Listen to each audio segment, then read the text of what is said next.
Hey, hello. For those of you who don't know me, I'm Dr. Chris Wizner. I am a family physician. I have lived in the Powder Springs area my entire life, which is 53 years. I've lived within the city of Powder Springs for the last 20 years. As far as educational background, I went to college at Emory in Atlanta. I went to medical school at Mercer in Macon, and did my residency program at Floyd Medical Center in Rome, Georgia. So my entire education was in Georgia. As far as government experience, with Powder Springs, I have served on the DDA for 6 months. Thereafter was appointed to the Planning and Zoning Commission, where I served for 15 years. 6 of those years I served as chairman, and then I've served on the city council for the last 4 years.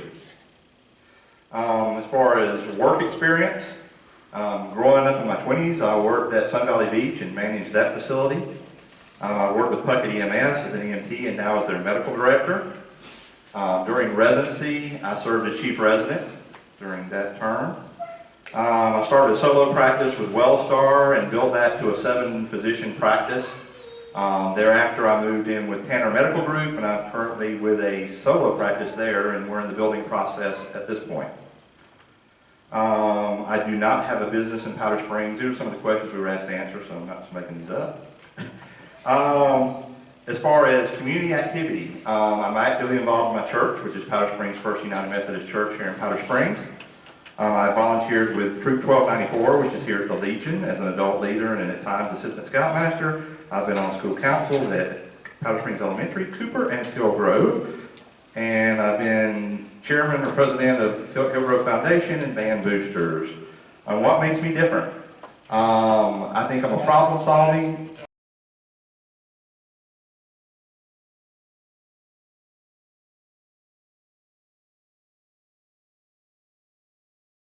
It's already been discussed. We're working on this. We've heard the citizens. We're working on it. We're increasing the signage. We're increasing the temporary signage, and this is with our Unified Development Code. In this does allow open signs. It will allow the signs to flash. Now we're asking they're not strobe, but we're trying to keep this, in a presentable manner. I'll tell you, I don't agree with the neon signs around the windows as you go through Hiram. I think it, yes, it attracts attention, but I don't know if it's really what we want for Powder Springs. So we do need limits on this, but I think with the new UDC, we are opening this up. You're welcome to come to our next meeting, and we'll be discussing these, and it was discussed at the last meeting, but there will be some major changes that should help the businesses within our community. Thank you.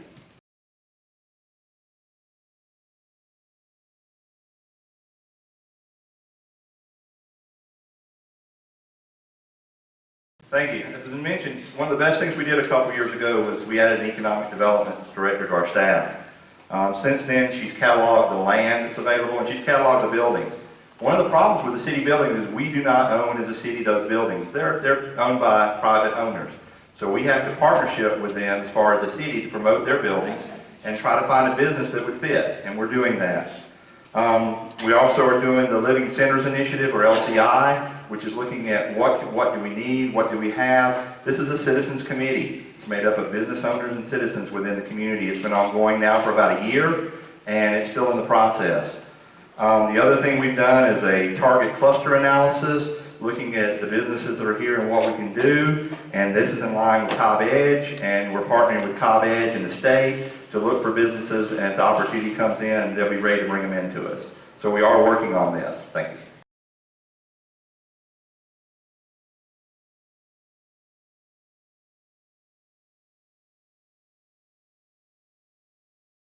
I think we do have high standards. Our standards are comparable to Cobb County. They're comparable to the other cities around here. We have looked at that.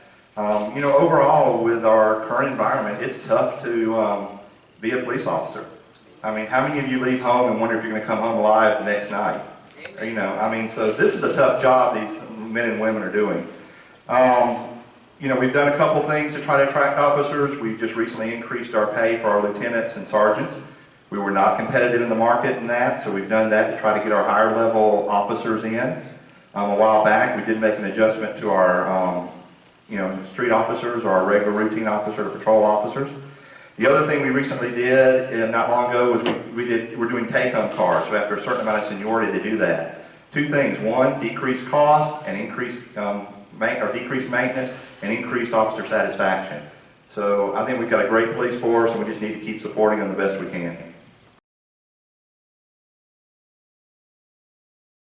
Well, I'll repeat Mr. Thurman's thing he said the other night: no, no, no, no, no. I do not like apartments. My mother-in-law lived in some apartments in Hiram. They started out good. It's only been 2 or 3 years. They've gone down. My son works EMS in Mableton. Apartments there were nice when I was younger, when I was his age. Now, he deals with a gunshot wound or a stabbing almost every shift he works. He's on EMS down there. So I think apartments, they start off nice, then the builder will sell them, and they'll sell them, and they'll sell them, and they just go downhill. They're hard to maintain, they're hard to keep up, and they tend to be a draw on the city. So pretty much I'm against it. Would I ever be for it? Possibly. There was mentioned being downtown density. If there was something, I'd rather have townhouses. But where they're proposed now, I do not agree with where they're being proposed, especially with what I read in the ABC with them being low rent apartments.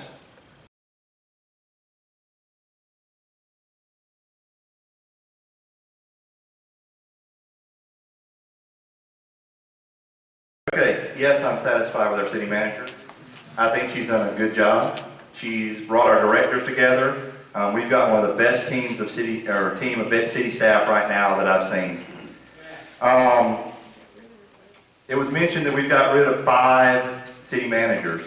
I've been on the council for a little bit of that. I was on zoning, so I knew a little bit about that before. We have paid these managers, folks. You would not imagine how much we paid these managers to get rid of them. This charter amendment will allow us to do no more than a 90-day severance, and it will set a set time for the contract. If we do a 2-year contract, at 2 years with enough notice, we're out clean. We give them notice, we're out of the contract. Right now, that is not possible. The way it is written now, unless you can justify negligence, which is hard to do with a professional city manager, you're going to pay to get rid of them.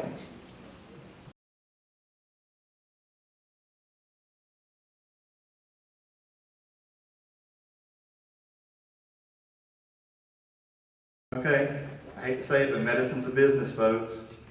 We operate under a budget just like everyone else does. Our city operates under a budget. I don't make the budget as a city council or a mayor. This is done with our city staff. We do ratify the budget publicly. So, essentially I will depend on our finance director, Diana, who is excellent. She's brought us excellent budgets, and I plan to continue to rely on her for her expertise. I'm going to surround my people with the knowledge to know what, and I guess I can address him without having a 30-second rebuttal. The city is generally, it's what's considered a weak mayor system, which means our city manager runs the business from the day-to-day, day-to-day.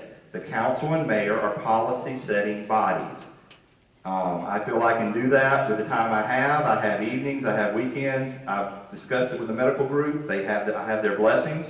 They know I may have to take time off. And these other 2 people are business people also, so we can kind of throw the same question back to them. Mr. Thurman, would you please address at the Country Walks forum last night, you addressed that Powder Springs need less rental properties.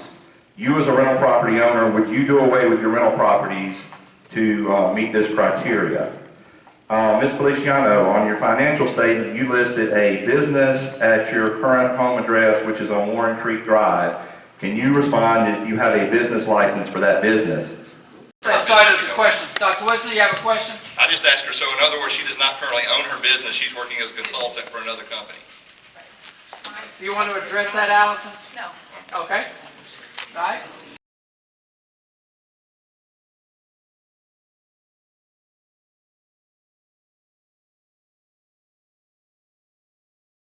Hopefully you picked up from my introduction, I have leadership skills. I've had multiple leadership positions. One thing I do believe in is a team approach. One of my first acts, if elected, or when elected, let's say when elected mayor, would be to, start forming a cohesive team. Because they're right. A mayor cannot do anything by themselves. A mayor does not vote. And this one city council person cannot do anything by themselves. It takes a team of people, and I think I have the skills to build that team and lead that team into the future to make Powder Springs a great place to live.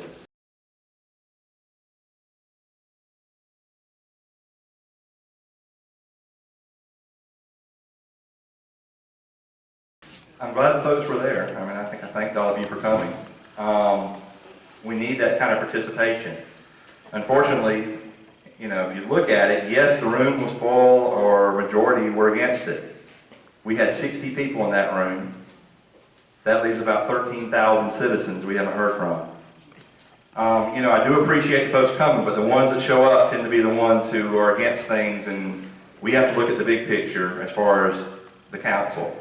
You know, yes, we're serving 60 people, but we're serving 13,000 others. So we have to do with what's best for the city as a whole. Sometimes that doesn't make everybody happy, but we do the best we can to do that. Thank you.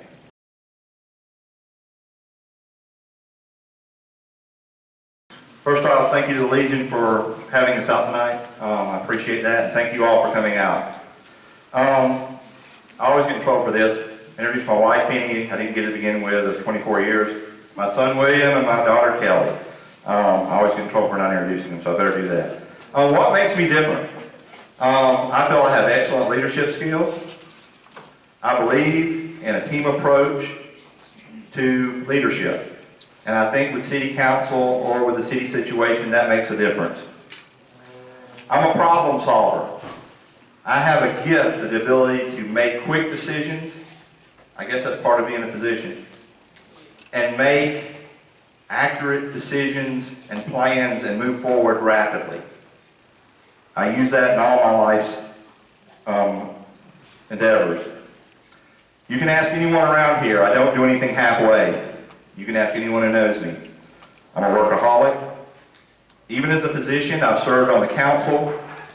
I have an excellent attendance record, better than some of the people who are not physicians. I attend the community activities. I attend the community meetings. In finalizing, I ask for your vote for mayor. I will serve you well, and you may not always like what I do or what I say, but I will do what is best for this city as a whole. Thank you.